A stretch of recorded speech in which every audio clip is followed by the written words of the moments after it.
Welcome back to this second part of Murder with Friends. Today we're talking about the first U.S. death row inmate exoneration, Kirk Bloodsworth. Exoneration through DNA. But before we can get to how he used DNA to exonerate himself and how he discovered that, we have to talk a little bit about his time spent in one of the toughest prisons in the United States. Just a week before he went to go serve his time there was a guard who was disemboweled due to an argument that was taking place along the hall. Another story that really sticks out to me that you can look up, because Kirk speaks a lot, and you can check out a lot of the talks that he has given to Congress. He's been on Colbert, just YouTube solo shots that he's done. One of these stories that really was unsettling to me, but also very enlightening, was that he'd made this friend who he calls Blue, who was a cell or something over from him, and they used to play chess. And the way that you play chess, because you're separated in prison, is you call out the names of the different pieces of where you want them to go. I mean, it sounds incredibly difficult and challenging, but you have to be really quite bright to figure that out. And this guy Blue taught Kirk how to do this, and they established some sort of a friendship. Kirk says that this guy Blue had these incredibly powerful hazel eyes when they would ever get to see each other. And then one day, after Blue had been in there for a while for a crime that he admittedly did commit, he got dressed, looked really nice, and he said, "All right, like I'm heading out. I'll see you later." And Blue took two number 2 pencils and stabbed them into his eyes, trying to kill himself. And Kirk didn't see him again for a while, but when he saw him the next time, he was hobbling around. And obviously now either he was blind or his sight was very impaired. And Kirk just started thinking, he'd been behind bars now for maybe, let's say, like 6 or 7 years. I don't know the specifics on this story. If this is what a guilty man feels, if this is the guilt and this is what this is doing to this guilty man, like what is this time in prison gonna do to me? Like how long until I break? And so he really was trying to figure out his way out of here. He always asserted his innocence, even to from the beginning to his lawyer. Anybody that would listen, to anyone that would listen, he would say that he was innocent. He becomes the librarian behind bars, and so he's getting a whole bunch of books in. And there's one book that would just change the course of his life, and it's called The Blooding. And The Blooding tells the tale of a UK serial killer's capture through groundbreaking science, which would be DNA. So this was someone who was convicted by use of DNA. Now, then Kirk Bloodsworth went to his lawyer, Bob Moran, who is kind of a character. Maybe we'll get into that a little bit later. And he says, "Bob, I really think there's something here with this DNA. Remember, this is like late 80s, early 90s. DNA is, we know what it is, but it hasn't really been used in this way before to exonerate a convicted criminal. Because you gotta find the evidence that's used in this case. I know that there was some semen that was found on the underwear of Dawn, and I think that could prove my innocence." And he pleads to the prosecutor. The prosecutor, Ann Brobst, writes back and she says, "I'm sorry, but the DNA has been destroyed in your case." So Kirk is like, "Oh my gosh, you have got to be kidding me." Like, this is my ticket out of here. He asks Bob, his lawyer, please give a second look. Bob happens to run into a clerk that worked on the case while he's at the courthouse. And he says, "I'm just kind of doing this wild goose chase looking for this DNA evidence." And the clerk says, "Oh, I know where that evidence is. It's in a brown bag in the judge's closet." So there you have it. He has this DNA, but I don't think he even knew how this would set him free. Let's go to a DNA element. Let's go to a video element about DNA elements that would help set Kirk Bloodsworth free. According to Time magazine, since the advent of DNA testing in 1985, biological material has emerged as the most reliable physical evidence at a crime scene, particularly those involving sexual assaults. In the early 1990s, an incarcerated Kirk Bloodsworth, facing the death penalty, knew that DNA testing could be his ticket to freedom. It took some persistence, but the prosecution finally agreed to test for Bloodsworth's DNA in 1992.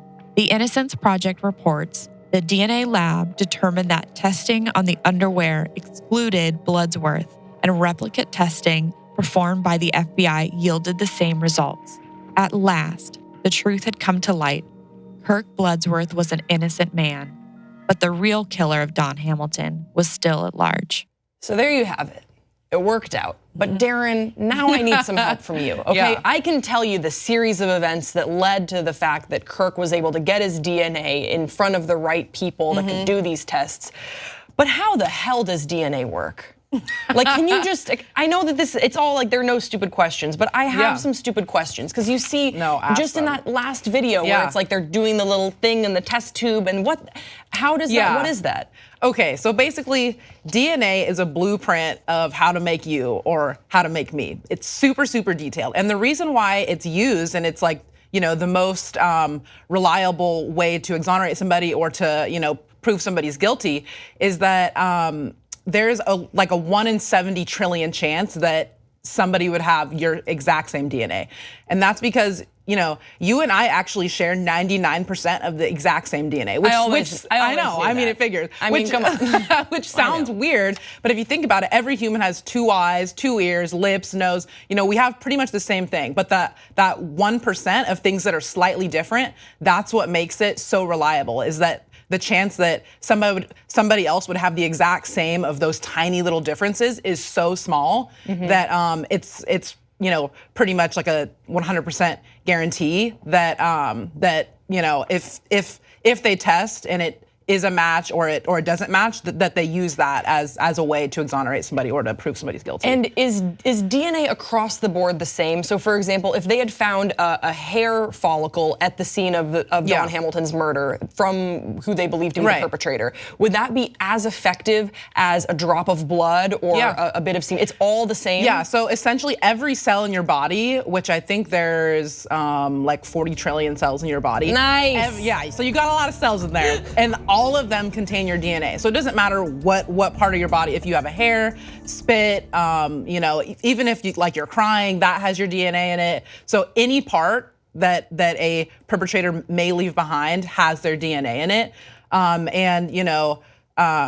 DNA testing has gotten like so advanced that even if you just touch something, that can leave enough skin cells to essentially like get your DNA from that and see that you've touched that object. So then follow-up question to that, how is not every single test contaminated, especially in this early stage of DNA testing?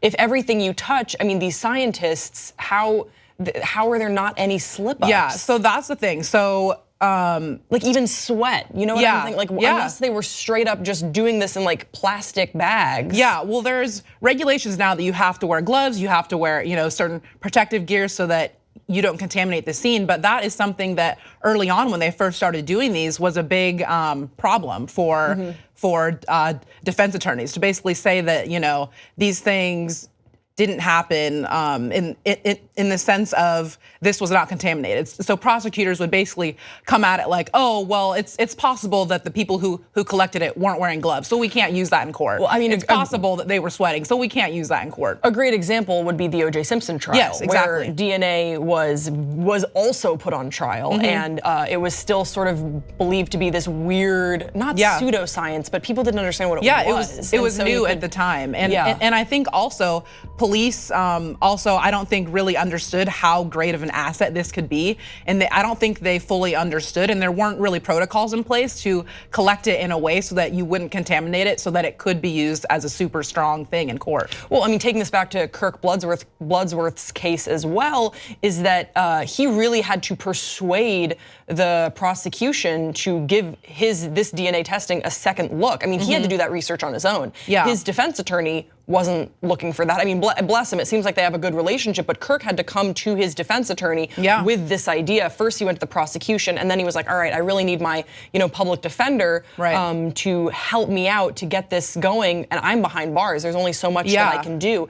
And I do get a sense that even the prosecution was like, all right, well, we'll do this testing, but dude, I don't know what that's gonna do for you. Like you've already been convicted twice by a jury of your peers. The mood in this town in Maryland, this small community, was emphatically that you are guilty. They were ecstatic that he was put behind bars. Yeah, so I think it was still so early in the DNA testing phase that it wasn't common knowledge to use that in a case like this. Whereas now, that's the first thing you do, is you test the DNA to exclude people or to see what the profile is, so that you have an idea of who the person is, because from a profile you can see if they're a man, if they're a woman, what their skin color is. You can get all that from a DNA profile. So now it's totally common knowledge to use that. But back then it was so brand new that, and I think people didn't understand it. And when you don't understand something, you kind of shy away from it. Yeah, Kirk said his own dad didn't understand when he said, I'm getting out because of DNA. His dad was like, I don't know what he's like, that sure. is, but that's awesome. Yeah, and I think still people don't quite understand how it works, but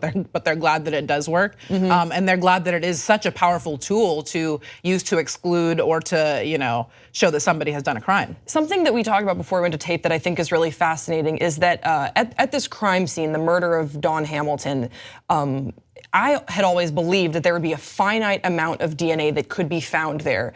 So they found the underwear, they were able to find trace amounts of DNA on her body, but mainly it was they were able to find this semen in the underwear. Right. And I was of the belief that, all right, they have this small amount, right, so this is it, and if the testing fails and they run out, or if the testing is, God forbid, contaminated, they run out, then Kirk just stays behind bars forever. But you were saying that they can actually so they can actually amplify it. Amplify it? Okay. Yeah, so in the early 1980s, a scientist came up with a technique called PCR, which is for polymerase chain reaction. And essentially what that is, disregard the name, just know it's PCR. That's all you gotta know. Essentially what they can do is they can take just a tiny amount of DNA and basically copy that over and over and over and make a huge amount. And then what they do with that is they run it through this thing called an electrophoresis gel. I think that's what it's called. And essentially you can separate the different bands of DNA, because some DNA is really long, some's really short, and it separates based on its length. And from that you can get a profile.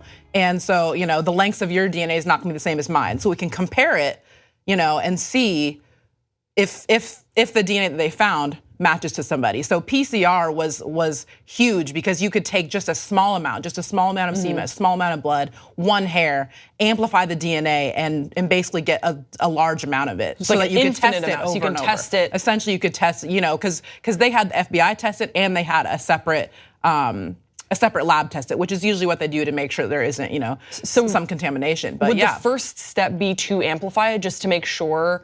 And that's probably why it takes so long for these results, because it wasn't like, oh, we found the DNA, they take it to the lab later that afternoon, Kirk, you're free. Like, it's not. Yeah. That's not how it works. There must be a lot of steps along the way and checks and balances to make sure that everything's going according to plan. Yeah, and I think, again, because it was first created in the early 1980s, and then this was happening, I believe, in the 90s, correct? Yeah, early 90s, yeah. Early 90s, so it was still fairly new, and I think it was still, they were trying to fine tune it, make it faster, all this stuff.